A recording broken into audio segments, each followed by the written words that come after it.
இறங்குற இடத்துல எடுக்கிறீங்க, ஹெலிகாப்டர் எடுக்கிறீங்க, ஓடுற கூட எடுக்கிறீங்க, அங்கேயும் நிக்கிற போது எடுக்கிறீங்க, சுத்தி எதுக்காக எடுக்கிறீங்க? இல்ல சார், வெளிப்படைத்தன்மை இல்ல, அதனால எடுக்கிறோம் சார். வெளிப்படைத்தன்மை இல்லைன்னு சொன்னா டெல்லி எடுத்துக்க வேண்டியதானே? காருக்குள்ள அதெல்லாம் எடுத்து காட்ட வேண்டியதானே? இன்னைக்கு வந்ததுக்கு காரணமே ஒரு புதியமான ஒரு மாற்றத்தை உருவாக்குவதற்கு ஒரு பயணத்தை மேற்கொண்டிருக்கிறார்கள். மக்கள் வரவேற்பு, மாபெரும் வரவேற்பு. நீங்கள் பார்க்குறீங்க, உங்கள் டிவிக்காரர்கள் என்ன சொல்கிறாங்க சேனலில், எங்களுக்கு என்ன வந்துருக்கு சொல்கிறாங்க, 1 கோடி பேர் பார்க்குறாங்க எங்கள் சேனலை.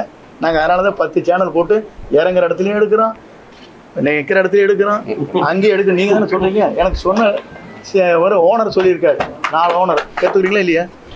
நாங்கள் அதுக்கு தான் முடிக்க உங்களை படம் எடுத்துகிட்டு இருக்காரு அவரை அப்படிங்கிறாங்க. 10 சேனல் போடுறாங்கிறாங்க. யாராச்சும் போடுறாங்களா? இறங்குற இடத்துல எடுக்கிறீங்க, ஹெலிகாப்டர் எடுக்கிறீங்க, ஓடுற கூட எடுக்கிறீங்க, அங்கேயும் நிக்கிற போது எடுக்கிறீங்க, சுத்தி எதுக்காக எடுக்கிறீங்க? அப்போ மக்கள் வரவேற்கிறாங்க நோக்கம் தானே அது. இல்ல சார், வெளிப்படைத்தன்மை இல்ல, அதனால எடுக்கிறோம் சார். இல்ல வெளிப்படைத்தன்மை இல்ல, வெளிப்படைத்தன்மை இல்லைன்னு சொன்னா டெல்லி எடுத்துக்க வேண்டியதானே? டெல்லியில் வெளிப்படைத்தன்மையோட வந்தது. காருக்குள்ள அதெல்லாம் எடுத்து காட்ட வேண்டியதானே?